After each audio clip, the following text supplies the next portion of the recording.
सरकार का जो प्रोपेगेंडा है पिछले 2 साल से जो चल रहा है, मेरे ख्याल तो उसके बारे में तो कोई शक नहीं होगा आप लोगों को कि ये खेल था, सच्ची में कोई बीमारी आई थी। तो मेरे ख्याल से गांव का आदमी, हर एक आदमी ने समझ लिया कि वो खेल था। अब जो समस्या रहेगी ना, वह यह रहेगी कि सरकार ने यू खेल रचा क्यों। न्यू के सरकार भाई सब न मारना चावे है, न्यू का भाई सारे मुर्गे फिर राज किस पे करेंगे ना भाई, यू भारत में थोड़ा तो पूरी दुनिया में है। इस टाइप के कुछ सवाल आते हैं भाई, कुछ न कुछ तो था, किसी बात नहीं, मुझे तो बेरा है, कुछ न कुछ गड़बड़ तो थी, पर कुछ न कुछ तो था। ये जो इतने लोग मरे हैं, क्या तो मरे, इस टाइप के सवाल दिमाग के अंदर लोगों के रहते हैं। मैं इसको ऐसे समझता हूं कि अगर आपको पूरा खेल समझ में आ गया और आपने थोड़ा सा अपने चारों तरफ इसी दिशा में दिमाग लगा लिया, तो क्रिस्टल क्लियर हो जाएगा, एकदम साफ हो जाएगी तस्वीर कि हाँ वाकई में बात यह है। जैसे एक दिन धर्मवीर और मैं बैठे थे, तो धर्मवीर मेरे से कहने लगा, बोला एक लाइन में बताना हो नहीं अगवई सरकार का मंशा क्या है। तो उसके लिए 2 शब्द आप याद रखो कि सरकार चाहती है, सरकार नहीं सरकारें। बाकी दुनिया में पहले से ही है कुछ देशों में, और कुछ देशों में जहां नहीं है वहां की सरकारें ये चाहती हैं कि आप सरकारों के ऊपर निर्भर हो जाएं और आप सरकारों के नियंत्रण में रहें। बस एक ही मंत्र है, सरकारों के ऊपर निर्भर और सरकारों के नियंत्रण में। आपने कुछ विकसित देशों के बारे में सुना होगा, विकसित देशों के बारे में। आप लोग खेल लो बेटा, खेल लो, जाओ। आपने विकसित देशों के बारे में सुना होगा कि वहां बच्चे के पैदा होने से लेकर के उसको जब तक नौकरी नहीं मिल जाती, सरकार की जिम्मेदारी है उसकी पढ़ाई लिखाई की और उसकी नौकरी की। और नौकरी अगर ना दे पाए सरकार, तो इज्जत वाली जिंदगी जी पाए, इतना बेरोजगारी भत्ता मिलता है। इसका मतलब वहां माँ बाप के ऊपर डिपेंडेंट नहीं है बच्चे, वहां सरकार के ऊपर निर्भर है। और यही कारण रहा कि सरकारों ने ऐसे मैंडेट पास कर दिए, ऐसे मैंडेट पास कर दिए, ऐसे आदेश पारित कर दिए कि तुमने अगर ये अमृत प्याला नहीं पिया तो तुम्हारी सारी सर्विस बंद कर दी जाएगी। जो कर कोई नहीं कहते है ना, और फलाने देश में पूरा 3 बार हो लिया, 4 बार हो लिया, उन देशों में तो भाई यही तो तरीका था। जिसके समझ में आ गया सरकार खेल खेल रही है, वो तो नहीं लगवाएगा, और अगर वो नहीं लगवाएगा तो सरकार उसको क्या कह रही। आप ये बताओ, भारत की सरकार ने या भारत के अंदर मौजूद किसी प्रदेश की सरकार ने किसी भी मरीज को या किसी भी इंसान या किसी नागरिक को ये कहा कि इसको लगवाने के बाद आप बीमार नहीं पड़ोगे, ये कहा कि आपको दोबारा इन्फेक्शन नहीं होगा, ये कहा कि आप ठीक हो जाओगे, और कोई गारंटी है, हमारी गारंटी है कि आपको कुछ भी नहीं होगा, ऐसा तो नहीं कहा ना।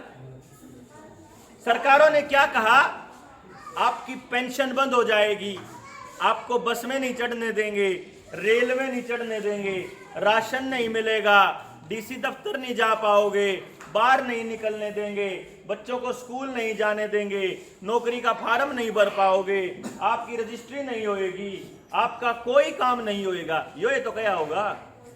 अब आप समझो, जिस वक्त प्रधानमंत्री ये कहता है ना, कहता कि बकवास करता है जब वो कि इस देश में 150 करोड़ ने लुआ लिए कि 170 करोड़ ने लुआ लिए, याद करो वो ये कह रहा है कि हमने 170 करोड़ लोगों के साथ जबरदस्ती कर दी, जबरदस्ती करी है ये। और ये आपको उसके पुराने भाषणों में, राज के भाषणों में साफ अंतर नजर आएगा। अगर वो 1 हफ्ता पहले से पहले भाषण दिया करता, तब ये कहा करता हमने 150 करोड़ लोगों का लुआ दिया, हमने 100 करोड़ लोगों को ला दिया। लेकिन आजकल उसकी भाषा क्या है, क्यों? क्योंकि हाईकोर्ट के अंदर, मुंबई हाईकोर्ट के अंदर ये आ गया कि भाई तुम लोगों ने जितने आदेश पारित करे थे ना कि तुम्हारे को वहां नहीं जाने देंगे, यहां नहीं जाने देंगे, वो सारे के सारे इलीगल थे, गैर संवैधानिक थे। और जब सुप्रीम कोर्ट के अंदर केंद्र सरकार ने ये लिख के दिया कि ये स्वैच्छिक है, उस दिन के बाद से प्रधानमंत्री ने ये कहना शुरू किया कि मेरे देश के बाकी लोगों को ना हो जाए, इसीलिए अपनी जिम्मेदारी समझते हुए 150 करोड़ ने लगवा लिए। अब वो ये नहीं कहता हमने लाए, लेकिन असली तो मतलब यो है ना कि हमने 150 करोड़ लोगों को 150 करोड़ डोज धक्के से ठोक दी। अब ये आती है तानाशाही की कि जब उन्होंने बीमारी का दांसा देके, जब बीमारी के नाम पे लगाए ही नहीं, लगाए ही लाइसेंस नहीं बनेगा, आपकी आरसी नहीं बनेगी इन चीजों के नाम पे, तो इसका मतलब तो टोटल सरकार गड़बड़ में है।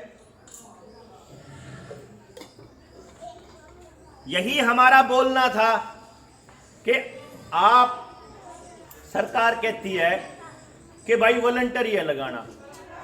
मैं कई लोगों से ये पूछता हूं कि सरकार ने अगर ये कह दिया कि वॉलंटरी नहीं है, जबरदस्ती है, फिर लगा लोगे? अगर सुप्रीम कोर्ट कह दे कि जबरदस्ती है, लगवानी पड़ेगी, फिर लगवाओगे सारे? क्यों लगवाना पड़ेगा?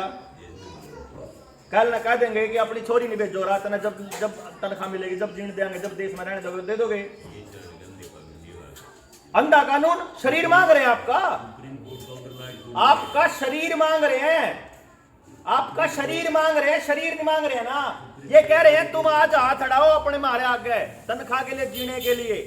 आपका शरीर मांग रहे हैं ना। एक इस अंग में और शरीर के किसी और अंग में फर्क है क्या? कोई फर्क नहीं है। सुप्रीम कोर्ट आपके सामने मैं दिखाऊंगा आने वाले टाइम में, अगर आप नहीं जागे तो। WHO की ट्रीटी आने लग रही है, WHO की हेल्थ ट्रीटी, उसके अंदर बकायदा हर सरकार को चिट्ठी लिखी है उन्होंने कि तुम लोग इसके ऊपर साइन करो। अगर हमारी सरकार ने, कैबिनेट ने उसके ऊपर साइन कर दिया ना, तो हमारे देश के संविधान के ऊपर हो जाएगा WHO का आदेश।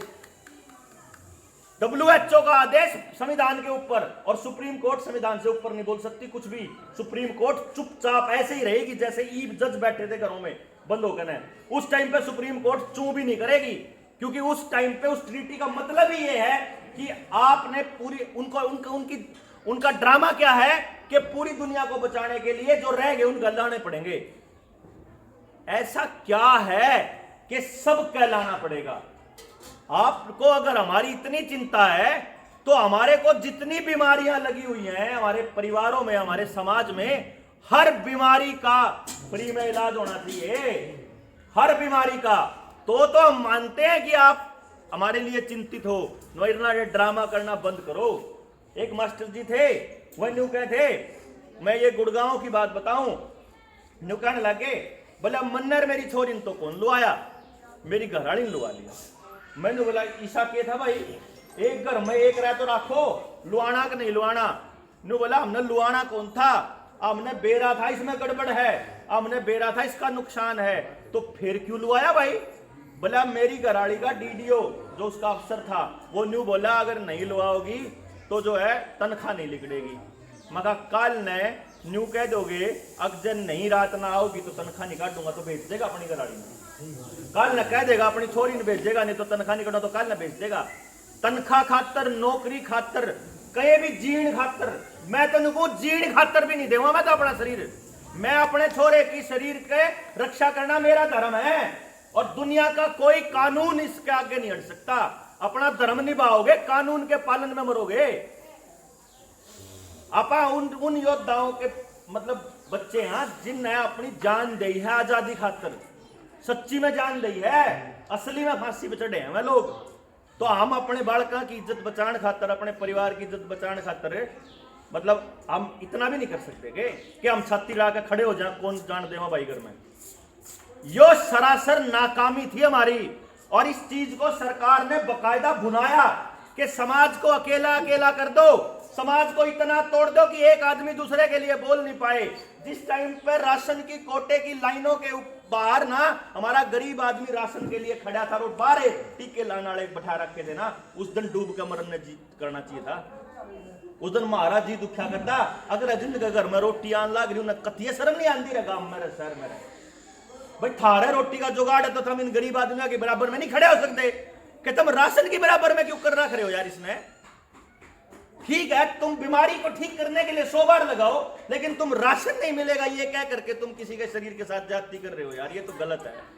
इसलिए निकलना पड़ा था कि काज तो इनके ऊपर अत्याचार होने लाग रहा है गरीब आदमियों के ऊपर, कल तो आज तो अकेले अकेले के ऊपर करना, काल में मेरे घर में बड़े करेंगे तो केव बनेगा। इसलिए समाज का साथ रहना बहुत जरूरी है।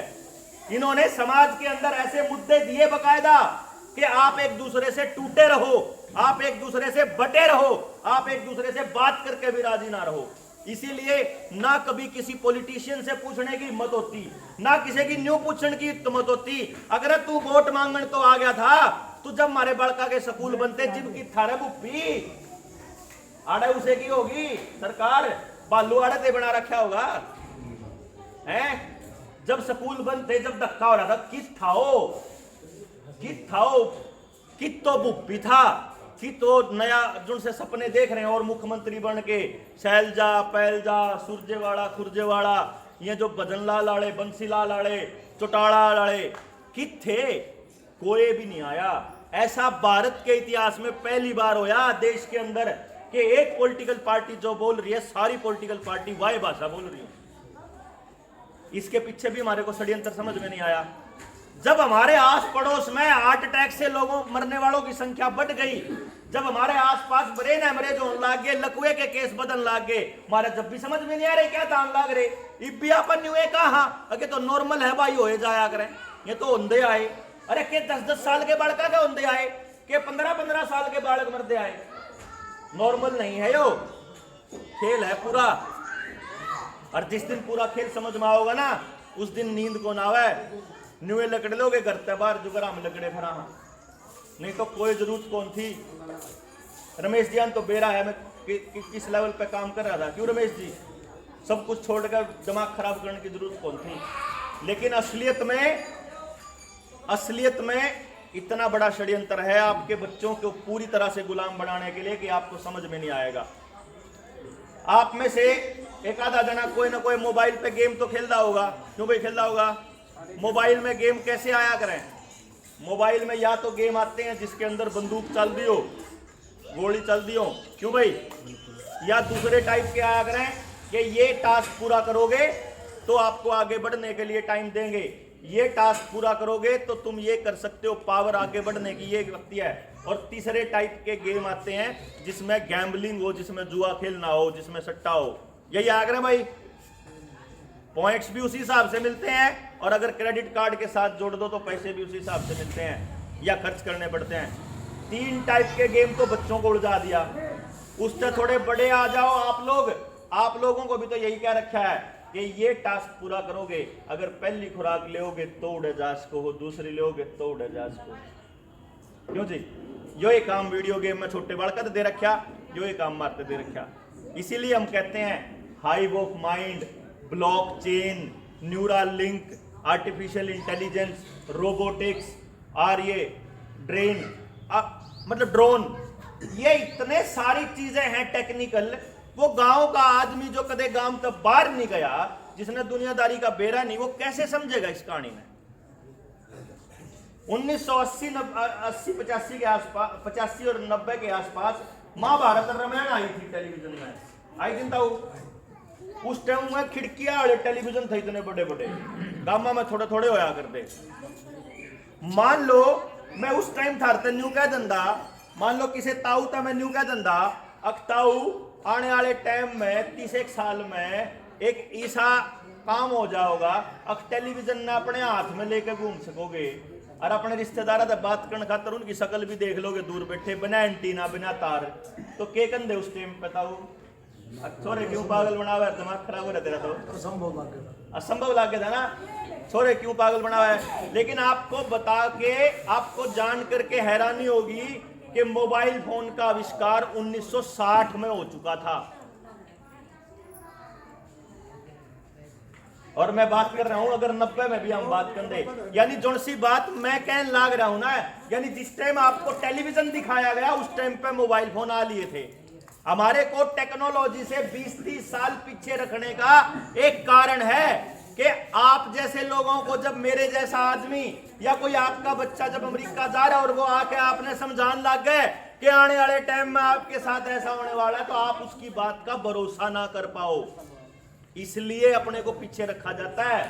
आज जो मैं आपको टेक्नोलॉजी की बात कर रहा हूं ना, न्यूरालिंक, एलन मस्क ने आज से 10 साल पहले बना के आदमी के ऊपर टेस्ट कर चुका है। वो 2016 में सब कुछ रेडी हो चुका है उस पे काम। 10 साल पहले, ये तो 6 में तो खबर आई थी, 16 में तो न्यूज आई थी। मैं तो ये कह रहा हूं न्यूज आने से 5 साल पहले तैयार करा बैठा अगला, क्योंकि अनएथिकल है, क्योंकि अनैतिक है, इसीलिए वो पब्लिक के अंदर नहीं बोल सकता, इंसान के ऊपर प्रयोग नहीं कर सकते। तो वो क्या कहता है, हमने बंदरों के ऊपर प्रयोग कर लिया है, हमने कुत्तों के ऊपर प्रयोग कर लिया है, लेकिन असलियत में इंसानों के ऊपर वो कर चुका है और इंसान की मेमोरी तक रिप्लेस करने का सॉफ्टवेयर तैयार है। यानी आपको पता ही नहीं चलेगा आप कौन हो। अगर आपके अंदर से एक मेमोरी निकालनी हो तो बटन से निकाल सकते हैं। अगर आपको रोबोट की तरह चलाना हो, अगर आपसे हाथ उठवाना हो, आपकी मर्जी के बिना आपका शरीर चला सकते हैं वो लोग, आपकी मर्जी के बिना, सिर्फ वहां से इंस्ट्रक्शंस देंगे। इस लेवल पे टेक्नोलॉजी है। अब आपको कैसे समझाएं कि आपकी गुलामी का रास्ता तैयार होने लग रहा, सिर्फ आपके शरीर में चिप डलनी चाहिए, बस वह चिप जो यहां लगने वाली है गुद्दी में, और गुद्दी में लगने वाली चिप का रास्ता हाथ में लगने वाली चिप से जाएगा, और हाथ में लगने वाली चिप का रास्ता आपके इस सर्टिफिकेट से जाएगा, जिसने दिखाने खातर बोल रहे हैं कि सब ने दिखाना पड़ेगा। थोड़े दिन में कहेंगे सर्टिफिकेट की जरूरत नहीं है, थारे हाथ में चिपे लगा देते हैं, उन्हें दिखा दिया करिए। आपका बैंक का खाता, ड्राइविंग लाइसेंस, आपके जिंदगी के जितने कागज हैं सारे उसे में पाऊंगे, तो आपने कितने कुछ लेकर घूमने की जरूरत नहीं, आपको एक कार्ड बना के दे देंगे। इसका मतलब क्या हुआ कि ये हर शरीर तक पहुंचने का जरिया है जो ये आपको लगा रहे हैं, और ये प्रोपेगेंडा भी इसी खेल के लिए रचा गया था। अब ये कैसे समझाएंगे कि आपको कंट्रोल करने के लिए आपका सिर्फ 2 ही चीजें तो कंट्रोल करनी है, आपका दिमाग और आपका खाना। कंट्रोल कर लो आप, कंट्रोल आपका खाना कर लो, चाहे कुछ करवा लो। क्यों जी? बंदर ने मदारी जब सिखावा है शुरू में, या शेर ने सर्कस में जब उसका ट्रेनर सिखाता है, भूखा ही तो रखा करे, भूखा रखो, 2-4 दिन में उसने कुछ करने को अगर वो मान जाए तो एक रोटी का टुकड़ा पकड़ा दो, तो उसने न्यू बेरा ला गया, भाई क्या मान लूंगा तो रोटी मिलेगी, नहीं तो नहीं मिलती, थोड़े दिन में समझ में आ जाएगी। तो अगर आपकी रोटी और आपका जीने का तरीका अगर इनके काबू में आ जाए तो आप काबू में है। अब आपको धीरे धीरे पता लग रहा होगा, इस देश में 2014 में 40 करोड़ लोग थे गरीबी रेखा से नीचे, 2014 में, और प्रधानमंत्री का 2021 में सदन का भाषण है, उसमें प्रधानमंत्री छाती चौड़ी करके ये बोलता है कि हमने 85 करोड़ लोगों को घर बैठे अनाज दिया। इसका मतलब अपने देश में 85 करोड़ लोग अनाज के लिए हाथ पसारने वाले हो चुके हैं। थोड़े से रह रहे हैं, वह भी हो जाएंगे जल्दी ही। दुकान उनकी भी बंद होने लग रही, काम धंधे उनके भी ठप होने लग रहे, जमींदार की जमीन किसान क्रेडिट कार्ड के नाम पे लोन पे पड़ी है, और बाकी कर्जदार हैं, बालक कुछ कर नहीं रहे, मोबाइल पे लगे रहे हैं, नशेड़ी हो रहे हैं। आने वाले टाइम में जल्दी ही या तो और भी लोन आ जाएगा, घर का सोना चांदी पैसा सब खाली हो जाएगा, और फिर एक दिन ऐसा आएगा जब ना जमीन रहेगी ना पैसा रहेगा, तो उसके बाद आपको कंट्रोल करना कितना मुश्किल है। ये लाल डोरा उसी का हिस्सा है। आपकी जो सामूहिक जमीनें हैं उनको प्राइवेट कंपनियों को देना और उनको बेचना, ये एकमात्र रास्ता है लाल डोरे का। लाल डोरे पे बोलते 2 साल हो लिए, किसान आंदोलन में कितना धक्के मार कर बोला करता मैं, अरे अपनी जमीन बचा लो, अपनी जमीन बचा लो, अगला खेल बहुत भयंकर होने वाला है, अपने बालकान बचा लो। जब भी मैं किसान आंदोलन में उड़े बैठ की बजाय चाहे तो टिकरी बॉर्डर पर आया कर दे, नहीं तो गामा जाके समझाया कर दे। अब आप ये समझो कि आपको अपने बच्चों को बचाने के लिए केवल सरकारों को कोसना होगा या कुछ करना भी होगा।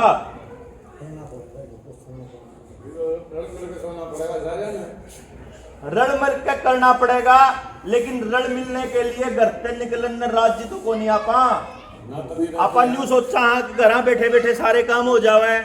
अपन न्यू सोचा हाँ फेसबुक पे क्रांति हो जावे, यूट्यूब पे हमारे वर्गे वीडियो बना के राजी हो ले हैं, क्योंकि हमने सरकारों को कोसना फेसबुक पे चालू कर दिया और आपस में समाज में। आप ये देखो, आज हम वहां बैठे जब निजामपुर में बात कर रहे थे ना, तो पॉलिटिकल लोगों के ऊपर बात चल पड़ी कि पॉलिटिकल आदमी तो जब आपके गांव में घुसता है ना, तो सबसे पहले वो गांव को तोड़ के घुसता है कि उनका जाना को नहीं, उनका जाना है, उनका खाना को नहीं, उनका खाना है। क्यों जी? उसके बाद बढ़ने के बाद भी समाज का यही हाल है। जब आपके हमारे अंदर इतनी भी अकल नहीं है कि भाई चुनाव तो काल हो लिया, आज तो फिर भाई भाई हैं, लेकिन आप अपना बैर पूरे 5 साल लेके घूमा हाँ कि अगले चुनाव में मरोड़ काटांगे इसकी। क्यों जी? शिक्षा के केस में हमारे को टीचर से क्या क्या सवाल पूछने हैं वो नहीं पता, हमारे को अपने नेता से क्या सवाल पूछने हैं वो नहीं पता। ऐसा काम हो रहा है कि देश के अंदर मतलब पशुपालन के ट्रेनिंग सेंटर हैं, गाय पालने के, घोड़ा पालने के, सुअर पालने के भी ट्रेनिंग सेंटर हैं। कुत्ते बिल्ली तो छोड़ दो, सुअर पालने के भी ट्रेनिंग सेंटर हैं। इंसान का बच्चा पालने पे बात ही नहीं होती। जब समाज बच्चों के लिए कुछ करेगा ही नहीं, तो बालक बड़ा होकर समाज खातर क्यों करेगा? और मुझे तो ऐसा महसूस होता है कि स्कूल कॉलेज इन्होंने बंद कर दिए, उन बालकों की नस वैसे मार दी, रेस है आदमिया कहीं कहीं लान लाग रहे हैं, या दिन नस इसमें मर लेंगी। मैं तो ऐसा लगा है कि अगली पीढ़ी हमारी लड़न वाली आंधी नहीं है। जो किसान आंदोलन भी तो 45+ के लोगों ने जीता है। क्यों जी? 45-50 तो ऊपर के लोग थे जो सड़क पर बैठने की हिम्मत थी। आप लोग नहीं होंगे, हमने तो लड़ना भी कौन आंदा।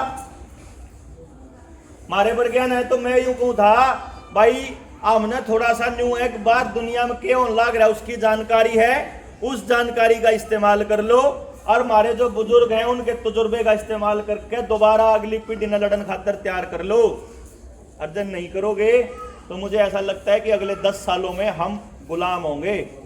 ऐसा नहीं हो सकता कि जब ईस्ट इंडिया कंपनी हमारे देश में आई और हमारे देश का सामान जब विदेशों में भेजना शुरू किया और सस्ते रेट में भेजना शुरू किया, उस टाइम किसी ने समझाया नहीं होगा, जरूर समझाया होगा, फिर किसी का समझ में कौन आया।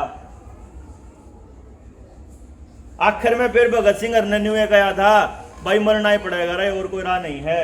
इनका कौन आंधी समझ में, ये लाश पे तो इकट्ठे हो जावे हैं, ये जिंदे जी आदमी की बात कौन मान दे। देख लो दीप सिद्धू क्या करता, किसान आंदोलन में न्यू वर्ल्ड ऑर्डर का जिक्र कराया करता, और भी सारी बात कराया करता। उसके मरे पाछे कितने लाख लोग आगे, जब जिंदा था जब उसने गाड़ दिया करते।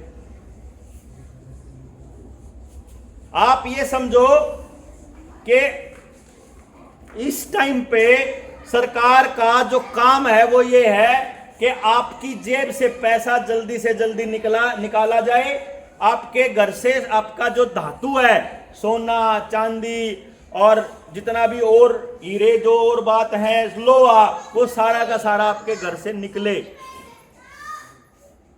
डिजिटल हो। आप अपना पैसा खर्च करने की आदत बदलो। आपकी पैसा खर्च करने की आदत मोबाइल से होनी चाहिए, बैंक में जाके ना होनी चाहिए। डिजिटल करेंसी आने वाली है, उसके ऊपर वैसे ही सिमुलेशन हो चुका है जैसे 2019 के अंदर जॉन हॉपकिंस यूनिवर्सिटी में मिलिंडा एंड गेट्स फाउंडेशन और यूनाइटेड नेशंस की फंडिंग के साथ इवेंट 201 हुआ था।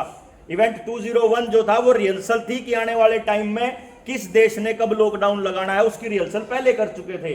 तो अब जो आपके बैंक बर्बाद होने वाली है उसकी रिहर्सल में रशिया भी शामिल था, अमेरिका भी शामिल था और चाइना भी शामिल था।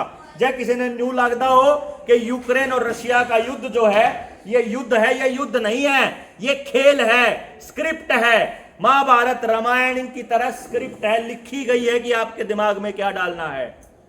आपको आदत डालनी है कि आप घरों के अंदर कैद रहें। अगर आप लोग इस चाइना वाले और सिंगापुर वाले, मलेशिया वाले इस जाल से पीछा छुड़ा गए, अगर इनके जाल में ना फंसे, और रोज खबरा मान ला कि नहीं, फलानी जगह इतने केस मिले, फलानी जगह इतने केस मिले, हम कहूँ हरियाणा वाले कौन मान दे तारी। सारा बेरा थारा फर्जीवाड़ा है। लेकिन ये बात बोलो, अगर आप इस जाड़ में नहीं फंसे तो हरियाणा के अंदर जरूरत से ज्यादा गर्मी करके लोगों को बाहर सड़क पे मारा जाएगा। फिर तो घर में बैठोगे, उससे भी नहीं मानोगे तो युद्ध का आक्रमण कर दिया जाएगा, एक आधे गांव के नजदीक गोला घेर दिया जाएगा, बम फाड़ दिया जाएगा, फिर तो बैठोगे। उससे भी नहीं मानोगे, एलियन का अटैक करवा के दिखा दिया जाएगा, आपके बैंक अकाउंट सब फ्रीज कर दिए जाएंगे कि जाओ, तुम ना पैसा ही नहीं मिलता, फिर क्यों कर काटोगे। किसी भी हाल में आपको घरों के अंदर कैद करके रखा जाएगा। ये खेल चल रहा है। आने वाले 10 साल मतलब 8 साल तो कंपलसरी है। 2030 तक इनको सस्टेनेबल डेवलपमेंट प्रोग्राम तैयार करना है। यूनाइटेड नेशंस का एजेंडा 21, जिसको आजकल एजेंडा 2030 बोलते हैं, वर्ल्ड इकोनॉमिक फोरम, वो दुनिया के सारे अमीर लोग ये चाहते हैं कि इस दुनिया की आबादी हमारे हिसाब से काम करे, हमारे हिसाब से सोचे, हमारे हिसाब से चले। जिसे हम कहें वो खाए, जो हम कहें वो चले, जहां हम जाने को बोले वहां जाएं, जहां हम जाने से मना करें वहां ना जाएं। और इसीलिए पिछले 2 साल से आपके ऊपर प्रैक्टिस चल रही है कि आप कहीं जाने से मना कर दिया जाए तो आप चुपचाप मान लेते हो कि नहीं मान लेते। आपको चुपचाप कुछ करने को बोल दिया जाए, चुपचाप कर लेते हो कि नहीं कर लेते। ताली बजाना, दिए जलाना, लॉकडाउन करना, मुंह ढकना, पहली डोज लुआना, तीसरी लुआना, चौथी लुआना, उड़ा जाना उड़ा ना जाना, सब इसी खेल का षड्यंत्र है कि आप लोगों को किसी तरह से करने को दिया जाए। जैसे हमारा मास्टर स्कूल में घंटी बाज दे। आप देखो बालका की प्रोग्रामिंग क्या, घंटी बाज जाए और बालक जाके लाइन में खड़े हो जाए प्रार्थना में, किसी ने कहा ही नहीं। वो प्रोग्रामिंग तो है, 5-7 बार 10 बार कहो, आदत पड़ जाएगी। घंटी बाज दे, उठ के बाज ले, घंटी बाज दे, आ जाए। यही तो है। आपको भी ऐसे ही घंटी के साथ चलाने का खेल है। अब निर्भर यह करता है कि आप अपनी अगली औलादों के लिए फाइट करते हो कि चुपचाप गुलामी को, जंजीरों को अपने ऊपर लाद लेते हो। ये नहीं बनेगी बात। ना कोर्ट सुनवाई करने वाली है, ना कोई जज सुनने वाला है, ना कोई अफसर सुनने वाला है, ना कोई नेता सुनेगा। ध्यान रखिएगा, कोई पॉलिटिकल पार्टी नहीं सुनेगी, ये ध्यान रखना। आपको रगड़ा ही जाएगा अगर आप नहीं बोले तो, अगर आप नहीं घर से निकले तो, अगर आप सड़क पर नहीं आए तो। कोई रास्ता नहीं है। आप सोचो ना, आम आदमी पार्टी बोल ली हो, तृणमूल कांग्रेस बोल ली हो, शिवसेना बोल ली हो, समाजवादी पार्टी बोल ली हो, जयंत चौधरी बोला हो, चौटाला बोला हो, हुड्डा बोला हो, या ये जितने मैंने नाम लिए कोई बोला, मतलब ही नहीं। बल्कि सबके अंदर ये होड़ लगी हुई है कि कौन बड़ा बड़ा लाख आवे मुंह के ऊपर। होड़ लगी हुई है कि कौन कितना चालान लूटता है। कि अगर हरियाणा वाला साफ हवा में सांस लेने का 500 रुपए लूटता है तो दिल्ली वाला 2000 लूटेगा। और उसी 2000 लूटने का इनाम था, मैंने अपनी वीडियो में बोला होगा, अगर आप वो चैनल उड़ा दिया अगर आपने सुना हो तो, कि इसको 2000 रुपए लूटने का इनाम दिया जाएगा पंजाब, याद रखना। और फिर लोगों के दिमाग में ये घुसाया जाएगा कि हरियाणा में भी इसकी बनेगी, और ये दिमाग में घुसाया जाएगा कि प्रधानमंत्री का अगला कैंडिडेट ये होगा, क्योंकि वो भी वर्ल्ड इकोनॉमिक फोरम का एक आदमी है। दिल्ली के अंदर सबसे ज्यादा सीसीटीवी कैमरे लगा के अगला साबित कर चुका है। सीसीटीवी कैमरा अगला खेल है। आपको जितने भी यूनियन टेरिटरी हैं, 8 हैं केंद्र शासित प्रदेश, 8 के 8 में टेस्टिंग चालू है 23 मार्च से हर केंद्र शासित प्रदेश के अंदर चालान कंप्यूटर से काटे जाएंगे। वहां ट्रैफिक नहीं होगा, ट्रैफिक का कोई हवलदार नहीं होगा। यानी आप चलते चलते आपने बेल्ट मिलाई, मोबाइल पे बात, जो भी बात है, आपका चालान कट जाएगा। ये आर्टिफिशियल इंटेलिजेंस को इस लेवल पे आपके ऊपर हावी कर देंगे कि आने वाले टाइम में आपको सड़क पे निकलते टाइम रोबोट देखेंगे, चेक करेंगे कि आपके शरीर में वो मटेरियल है कि नहीं है। खेती भी बचानी पड़ेगी किसान की, किसान के साथ साथ दुकानदारों की दुकान बचानी पड़ेगी। मैं पूरी गारंटी के साथ कहता हूं कि अगर कोई भाई आड़ा बैठा हो जिसकी दुकान हो अड्डे पे, तो आपकी जो सेल है 50% से ज्यादा ना घटी हो तो मैंने बता दियो। ऑनलाइन आपको सस्ता पड़ता है आम आदमी को। जानबूझ के आपका पैसा बड़ी कंपनियों को दिया जा रहा है, जानबूझ के ऐसा काम किया जा रहा है कि आप लोन तो लो लेकिन उसको चुकाने की हिम्मत ना रहे आपके अंदर, आपकी कमाई ना रहे उतनी। इसीलिए किसान को, किसान के बेटे को, आपके ट्रांसपोर्ट वालों को, आपके किसी को भी इस लेवल पे लेके जाएंगे कि आपकी आमदनी से ज्यादा आपका खर्चा होना चाहिए, तभी तो आप कर्जदार बनोगे। तभी तो आप रोटी के लिए बोलोगे रोटी रोटी दे दे रहा भाई रे, कुछ नहीं चिंता, जो कहोगा कर देंगे। ये पूरी योजनाबद्ध तरीके से ट्रांसपोर्ट को बर्बाद करने का भी यही खेल था, आपके शरीरों को भी नुकसान देने का। मुझे पूरा यकीन है जिस किसी ने 2-2 ले रखे होंगे अमृत प्याले, उनके शरीर में 1-2 का तो साइड इफेक्ट आने स्टार्ट हो ही लिए होंगे। चाहे उसका शरीर ढीला पड़ गया हो, चाहे दर्द रंधा हो शरीर में, चाहे कोई आस पड़ोस में किसी के लकवा मार गया हो, किसी के हार्ट अटैक होया हो। ये रेगुलर हो रहा है, अब आम बात हो रही है आपकी जानकारी में, किसी ना किसी का नंबर आया ही पावा रोज की रोज। और हमें लगता है कि ये नॉर्मल है, नॉर्मल नहीं है। ये संख्या 3-3 गुना हो चुकी है, 4-4 गुना हो चुकी है। और अब इन्होंने बच्चों को भी बलि का बकरा बनाना शुरू कर दिया। ये तो हम बचे हुए हैं हरियाणा वाले। हरियाणा वालों ने खड़े होकर कह दिया कि हमारा बालक नहीं लुआ होगा ना, हम कोई सर्टिफिकेट दिखाओगे। लेकिन यकीन मानिए पूरे देश के अंदर बहुत हाहाकार मचा हुआ है। पूरा देश हरियाणा की तरफ ऐसे टकटकी लगा के देख रहा है कि हमने बचा लो कुकरी, हमने बचा लो कुकरी। अब हमारा समझ में नहीं आ रहा कि हरियाणा वाले ने क्यों समझावा। अब यो तो हिसाब किताब तो देखो न्यू वर्ल्ड ऑर्डर का तो वापस करवाना पड़ेगा। अपने स्कूल बर्बाद करने का, अस्पताल बर्बाद करने का, शरीर बर्बाद करने का, खेत की जमीन बर्बाद करने का, ये नए नए स्पेशल एग्रो रूट बनने लग रहे। किसान ने किसने मांगे थे यहाँ? किसी ने भी नहीं। लेकिन इनको तो अंबानी अडानी के सामान के लिए, कार्गो के लिए रूट तैयार करने हैं ना। आपकी जिंदगी को इस तरह से बनाया गया है कि आपके ऊपर टैक्स की मार इतनी है कि डीजल के ऊपर 260% टैक्स लग रहा है। अब के टाइम का पता ही नहीं आपको। गाड़ियां दी जा रही हैं आपको इलेक्ट्रिक, पुरानी गाड़ियां बेचो, नई गाड़ियों के ऊपर टैक्स बहुत ज्यादा लगेगा। और आप निकलो घर से बाहर, निकलते ही टोल, किसी रोड पे लिखट जाओ, आपसे गाड़ी में टैक्स लिया, पेट्रोल डीजल में टैक्स लिया, आपका रोड टैक्स ले लिया रजिस्ट्रेशन में, और उसके बाद भी टोल टैक्स। क्योंकि उनको पता है कि देश के लोग इस गुलामी के इस लेवल पे जा चुके हैं कि कुछ नहीं बोलेंगे। मोटरसाइकिल वाला न्यू नहीं बोलता, मेरे पे गिले हुए हैं, कार वाला पे ले हुए, मोटरसाइकिल पे आगरा मथुरा हाईवे पे शुरू हो चुका है।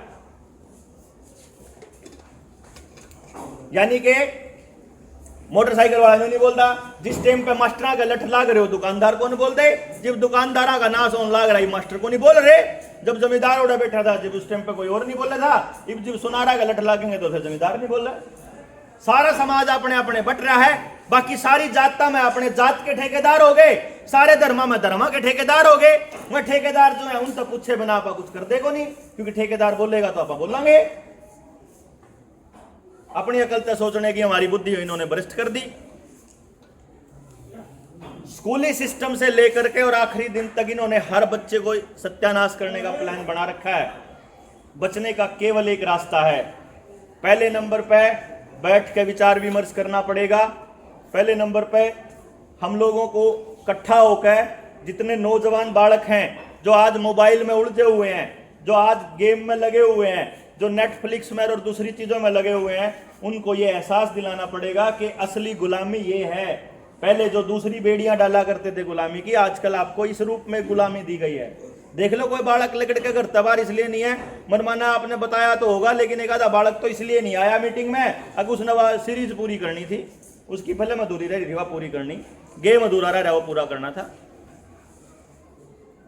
तो उनको ये भी बताना पड़ेगा। फिर किसी तो टाइम नहीं करते लिखने ने, वो भी काटना पड़ेगा। एक बार नहीं समझ में आओगा, 2 बार समझाना पड़ेगा, 2 बार नहीं आओगा 20 बार समझाना पड़ेगा, लेकिन एक बार समझ में आने के बाद तो आप अपने गांव राम ने बता सका। तो प्लान ये बना था जी, आज हमारा चौथा गांव है यो, हम 3 गांवों में जा चुके हैं। पहले हम गए थे निडाना, निडाने के बाद फिर हम गए ललित खेड़ा, फिर निजामपुर और नूरंग खेड़ा। अब आप हमने जहां भी बात करी है, गांव वाले लगभग मतलब तैयार हैं, जितने भी लोग आए। मैं ये समझता हूं कि हमें उस समाज को आगे चलने का रास्ता भी देना पड़ेगा। हम बहुत पहले से इसके ऊपर काम करने लग रहे हैं, लेकिन उस पर अमली जामा इसलिए नहीं पहना पाते कि पूरे गांव ने इकट्ठा करने का हमारे पास हौसला नहीं, या हमारे पास टाइम नहीं, या हमारे पे हिम्मत सी बनती नहीं, एक बेरा नहीं कोई आया होगा कि नहीं आया होगा। लेकिन अब लोगों को समझ में आने लग गया, क्योंकि बर्बादी के कति किनारे पे बैठे हैं। एक धक्का मार देंगे तो नाश भी तय है, और जड़ से संभल गए तो उल्टे बच भी सका। भाई कति किनारे पे है इस टाइम पूरा समाज। नशा सबसे ज्यादा, रेप सबसे ज्यादा, कत्ल सबसे ज्यादा, बंटवारा सबसे ज्यादा, कमाई सबसे कम, खर्चे सबसे ज्यादा, भाईचारा सबसे ज्यादा टूटा हुआ, रिश्ते आपस में टूटे हुए। इस टाइम समाज में जितने भी नाम माड़े, सारे पॉलिटिशियन बिके हुए, सारे धंधे चौपट होने लग रहे। इस टाइम समाज इस जगह पर है कि यहां से अगर न्यू वर्ल्ड ऑर्डर की तरफ पड़ गए तो सत्यानाश है, और यहीं से संभल गए तो दोबारा समाज न उठा इसका। तो यो था कि सबसे पहले तो बात समझ में आएगी तब जब हम बैठ के चर्चा करेंगे। भाई जितने लोग यहां बैठे हैं उनका तो बात समझ में आ गई, पर तुमसे घर में बैठे उनका तो कौन आई। तो सबसे पहले तो वह घर तक काटना पहला काम है, पहला काम है जी उनको घर से निकालना। तो अगर आप लोग यहां बैठे हुए सारे बैठ के मेरे जाने के बाद अगर मीटिंग कर सकते हो कि बैठो भाई घर तक क्यों कर लिया काट के, इब तो एकले रमेश भाई ने कर दिया यो काम, आप लोगों तक जानकारी दे दी, अपनी इनिशिएटिव लेकर काम शुरू कर दिया। लेकिन अब तो जिम्मेदारी को बांट लेना चाहिए अपने को कि इस गाड़ में हम जाओगे, इस गाड़ में हम जाओगे, इसमें हम जाओगे, गांव में ले आओगे हम काट की। तो तीनों गांव ने तो अपनी सहमति दे दी थी कि भाई हम एक महापंचायत कर लेंगे आसपास के 10-12 गांव की।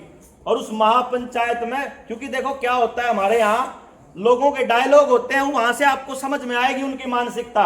इतना लुवाली यहाँ के पागल हैं, अरे इतना तो जबरदस्ती था रखे, लेकिन वह उस संख्या को बड़ा मानते हैं। किसी धर्मगुरु के पास जाओगे, जितने धर्मगुरु हैं सारे के सारे आरामखोर, इतने निकम्मे हैं, एक भी बोल रहा हो तो देख लो है। बल्कि राम रहीम ने तो लुआ के फोटो खिंचवाया ताकि उसकी संगत ठोकी जाए। अरे और राधा स्वामी आड़न तो अपने कैंप लुआए उड़ाए और बड़न नहीं देवांगे बोला। बोले इतने आरामखोर हैं जिनके ऊपर लोग अंधा भरोसा करते हैं, वो लोग भी उनकी सत्यानाश की तरफ रास्ते में तरफ लेकर जाने लग रहे हैं। यह विडंबना है। इसीलिए जिनका बात समझ में आ रही है उन अपना सब कुछ त्याग के लगना पड़ेगा, और इसीलिए अपन लाग रहे हैं। तो अगली जो थी, एक तो गांव राम ने इस तरीके से कर लो कि कल ना इंटरनेट ना रहे मान लो, तो और अगर मोबाइल ना रहे तो कैसे आप एक दूसरे से संपर्क बना पाओगे।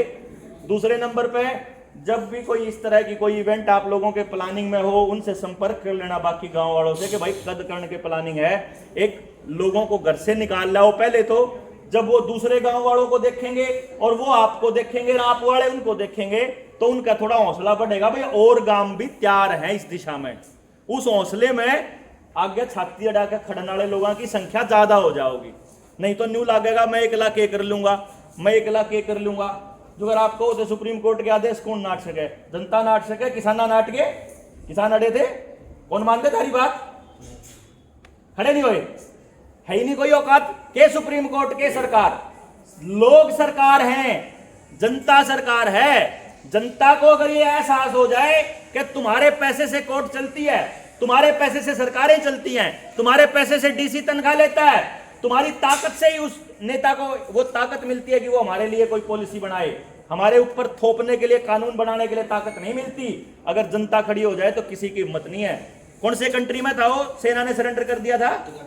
कजाकिस्तान में। कजाकिस्तान की सेना खड़ी कर दी कि लुआओ धक्के थे इनका ठकुआओ। सेना सारी पब्लिक रोड के ऊपर आ गई। सेना का कमांडर था, सेना के जनरल ने पूरी पब्लिक के सामने जो कहने सरकार तक कह दिया, भाई तू के जनता मेरी न्यूज आवे है तेरी स्थिति, तो सेना भी कुछ नहीं कर पाएगी, कोई कुछ नहीं कर पाएगा अगर जनता का समझ में आ गया तो। जनता का समझ में आ गया तो जितनी भी ये ताकतें हैं, फांसीवादी ताकतें और जो लूट का धंधा चला रही हैं, ये सारी रगड़ी जाऊंगी। और जनता का नहीं समझ में आया तो भाई जनता रगड़ी जाओगी। डिपेंड आपके ऊपर करता है, आप अपने बच्चों के लिए अगला रास्ता तय करते हो कि नर आप खुद रगड़े जाते हो। तो जी या तो अपने अपने गांव की रख लो एक बारी कि गांव राम ने तैयार कर लो, समझा लो, और घर में तो काट लाओ, एक बार घर तक काट लाओ, फिर बात तो मैं समझा दूंगा। आप पे पूरी बात ना बताई जाओगी तो मैं बता दूंगा। बात समझ में आने के बाद फिर यूथ की ट्रेनिंग भी करनी पड़ेगी। अपन है यूथ को समझाना पड़ेगा कि तुम्हारा क्यों निकलना जरूरी है। हमारे बुजुर्गों ने थोड़ी अंग्रेजी आवा है, इन्हें थोड़ी ना टेक्निकल भाषा समझ में आवा है, वह टेक्निकल भाषा उन तक समझावांगे, पूरा ज्ञान देवांगे कि षड्यंत्र कैसे कैसे रचे जाते हैं, आपकी पढ़ाई जानबूझ के ऐसी क्यों रखी गई, आपका समाज के अंदर दायरा ऐसा क्यों रखा गया, आपको किस तरह से पूरी नौकरियों के अंदर। आप देखिए एक छोटा सा आरक्षण बता देता हूं, छोटा सा शब्द बता देता हूं, जैसे आरक्षण है। अब आरक्षण शब्द किस लिए इस्तेमाल किया जाता है? लोगों को लगता है कि ये एक तबके की बढ़ोतरी के लिए है, लेकिन मैं ये कहता हूं कि आरक्षण से किसी तबके का भला नहीं हुआ, उससे कुछ लोगों का भला तो हुआ, तबके का तो नहीं होया, न तबके का नुकसान भी नहीं होया और तबके का भला भी नहीं होया। कुछ लोगों का फायदा हुआ और कुछ लोग कहते हैं नुकसान हुआ। कहते हैं होया किसी का नहीं फायदा, ना फायदा होया ना नुकसान होया, क्योंकि वो बालक नहीं लागता तो कोई और लागता। लेकिन एक बात याद रखो, आरक्षण वाले बच्चों के दिमाग में तो यह डाला जाता है कि तुम्हारा हिस्से का यह खागे, जनरल कैटेगरी वाले खागे, और जनरल कैटेगरी के बालका के दिमाग में यह डाला जाता है कि थारे हिस्से का यह आरक्षण वाले खागे। लेकिन अगर सही तरीके से देखा जाए, मान लो 1000 छोड़ो 50,000 भर्ती हो, 50 की 50,000 अगर नॉन आरक्षण वालों को लगा दी जनरल कैटेगरी, सारे बालक फिर भी नहीं लाग सकते। 22 लाख बालक हैं बेरोजगार, क्यों जी? सारे तो फिर भी लाग सकते ना, सारे आरक्षण वाले ला दो फिर भी लाग सकते। तरीका एक ही मात्र है, एक मात्र, बच्चे के अंदर क्या टैलेंट है बचपन में पता लगा लो, बचपन में ही पता लगा करके अपने गांव में वो रास्ता तैयार करो कि उसका वो निखार हो जाए, और गांव के आसपास ही रास्ता तैयार करो कि उससे वो पैसा कैसे कमाए, रोजी रोटी। ये एकमात्र रास्ता है कि हर बच्चे के पास वो टैलेंट है। इस दिशा में भी काम करेंगे, एक एक चीज का ब्लूप्रिंट है कि गांव कैसे सुधरेंगे, किस तरह से करेंगे। बस एक ही चीज है इसके अंदर कि इसमें कोई बाहर का आदमी आपके गांव में आकर काम नहीं करेगा, कोई बाहर का आदमी आपके गांव में बचाने नहीं आएगा। गांव आपका है, बच्चे आपके हैं, भविष्य आपके बच्चों का है, आपको ही समझना पड़ेगा, आपको ही करना पड़ेगा, आप ही करोगे। हम जैसे लोग केवल बता सकते हैं, केवल समझा सकते हैं, केवल जो उनके पास है वो दे सकते हैं, आ नहीं सकते आपके गांव को संवारने। गांव को संवारना गांव के ही आदमी को पड़ेगा। यह बात जिस दिन समझ में आ जाएगी उस दिन आप किसी के पीछे लगना बंद कर दोगे। अभी निजामपुर में थे हम, निजामपुर में एक ताऊ कहने लग गया, बराबर ठीक है तू चाल, हम तेरे पाछा पाछा, मैं यह गलती ना कर दियो, थम पाछा पाछा चालोगे, मैं तमने झूठ बकाऊंगा, थम फिर मैंने लीडर पकाओगे, मैं थमने बेच के बाज दूंगा। जो कर थमने आज तक सारे लीडर बेच दे, थमने किसी के भी पाछे नहीं जाना है, तमने 1.5 लाख की काम करना है, करना तम नहीं पड़ेगा। जब तम करोगे तो थारा काम तम बिगड़ नहीं दोगे, जब मैं करूंगा तो बिगड़ो तो समझो तुमने ठिका ही नहीं। समझ गए ना? खुद करना पड़ेगा तो आप बिगड़न नहीं दोगे। जब आपको यह एहसास होगा कि आप अपने बच्चों के लिए कर रहे हो, क्योंकि मुझे यह मालूम है कि मैं अपने बच्चे के लिए लगा हुआ हूं। मैं दुनिया के अंदर अगर घूम रहा हूं तो उसका एकमात्र मकसद यह है कि मेरे बालक की भलाई तभी है जब उसके पड़ोस का बालक सुख शांति से प्रेमता होगा। मेरे पड़ोसी के बालक पे अगर नशे का इंजेक्शन होगा या बंदूक की गोली होगी तो मेरे के तो लागेगी। वाह, मैं क्यों कर सुरक्षित रख लूं अपने बालक ने? आज बच रहा हूं मैं, आज लको रहा हूं, लेकिन कब तक लकोकर रखूंगा अपने बालक ने? 18 साल तक घर में कैद करके रख सकूं, उसके बाद तो समाज ने ताड़ना पड़ेगा। हो तो समाज जैसा बनाया होगा वैसा ही तो चीज मिलेगी। मैंने जिस टाइम पंजाब के अंदर नशाखोरी चल रही थी, हरियाणा वाला बोले नहीं, जिस टाइम सिरसा के थड़ में आई उस टाइम बोले नहीं। आ लिया होगा गांव में समय, चरस, गांजा सब कुछ आ लिया होगा, और सरकार की शय पे बिकन लाग रहा, और यू बधेगा। आपके बालक बेशक बच रहे होंगे लेकिन गणेधन बच नहीं पाओगे, क्योंकि सरकार ने पूरा इंतजाम कर रखा है। अडानी की 1.5 लाख के नशे की तस्करी अफगानिस्तान से खूब चल रही है। 2-2 हजार किलो, 3-3 हजार किलो ड्रग्स पकड़ी जाती है। पकड़ी 3,000 किलो ड्रग्स पकड़ी जाने का मतलब है 30,000 किलो ड्रग्स का धंधा कहीं हो रहा है, सीधा बात है, क्योंकि इतना सा हिस्सा पकड़ाया जाता है। 100 ग्राम पकड़ी जाने का मतलब 1 किलो की तस्करी होली। अब यह बात समझ लो कि आपके बच्चों के लिए नया कानून आ रहा है नशे का, कि 10 ग्राम तक का नशा आपका बच्चा जेब में डाल के घूम सकता है, उसको कोई दिक्कत नहीं है। तो सरकार क्या चाहती है कि आपका बच्चा नशेड़ी बने, मोबाइल में लगा रहे, अश्लील वीडियो देखता रहे, स्कूल कॉलेज बंद हो, नौकरी मांगे ना, घर वालों का नुकसान करता रहे, ना आपस में बहुत बोलचाल हो, ना समाज में निकले। यही तो चाह रही है, यही तो कर रही है, और क्या कर रही है? और हम लोगों को लगता है कि बालक निकम्मे हो रहे हैं। अरे बालक न तो जो देंगे भी, छोटे छोटे बालक आड़े घूम रहे थे, इन बालकन के बेरा मना बड़ा होगा अपने बाप बाप तक गाड़ देनी है, बना नशा करना है, क्या करना है? जो समाज देगा वही तो चीज करेंगे। वह ये छोटे या तो नहीं कहता कोई 5 साल का बालक कंधा हो मैं तो बड़ा होकर नशेड़ी बनूंगा, उन्हें तो बेरा ही को नहीं। जो भी मिलेगा उसको समाज से मिलेगा और समाज ने दे रखा है, तो समाज ने वह गलती सुधारनी पड़ेगी कि भाई गलती हो रही है ना, ठीक कर लो। और इसीलिए आपके बीच में है कि भाई समझ लो, जब समझ लोगे और कुछ कर लोगे तो बचा लोगे, और नहीं तो भाई ठीक है जब थारा सब का रगड़े जाओगे तो फिर मारे भी रगड़े जाओगे, और क्या। और नहीं तो इतने जान है, इतने हिम्मत है, इतने कोशिश करते रहोगे, किसी का ये समझ में आ जाओ, किसी के 5 साल पाछा आ जाओ, किसी के 10 साल पाछा आ जाओ। यह है उम्मीद कि एक दिन तो आवेगी समझ, और जिस दिन आओगी उस दिन मुझे लगता है कि आप ठीक रास्ते पर चाल पड़ांगे। तो अपनी मीटिंग्स करके अपने गाँव वालों में बुलाओ, चाहे तो गांव की रख लो एक बड़ी मीटिंग, फिर रख लेंगे महापंचायत वगैरह, लेकिन इसके बिना समझ में आए बिना आप कुछ नहीं कर पाओगे। तो पहले तो गांव राम समझाना ही पड़ेगा, और मैंने कोई रास्ता नजर में नहीं आता। क्यों जी? मैंने इसने गालते। तो जैसे भी आपको लगता है आप लोग अगला स्टेप उठाइए, मैं तो हाजिर हो जाऊंगा जब भी आपका आदेश आएगा, और जो मेरे बस का होगा वो आप करांगे, और जो बस का नहीं होगा उड़ा जोड़ देंगे, ना कुछ लेना ना कुछ देना। जो है मारदोर है वो अपना समाज से दे ही दिया है। 6 साल हो गए, सब कुछ छोड़ छाट के लागे हुए हैं। ये तो षड्यंत्र तो 2 साल पहले ही आया है, हम तो बहुत टाइम पहले से लगे हुए हैं। नहीं तो चंडीगढ़ में कोचिंग सेंटर चलाने वाले आदमी ने कौन जरूरत क्या की, ठीक ठाक बढ़िया रुपये कमा के है। लेकिन फिर भी मैं उम्मीद यही रखता हूँ कि जिस दिन गांव राम के समझ में आ गया, उस दिन इन तानाशाह लोगों की तख्ता इन पलट दी जाए 1 मिनट में, और आपा करांगे।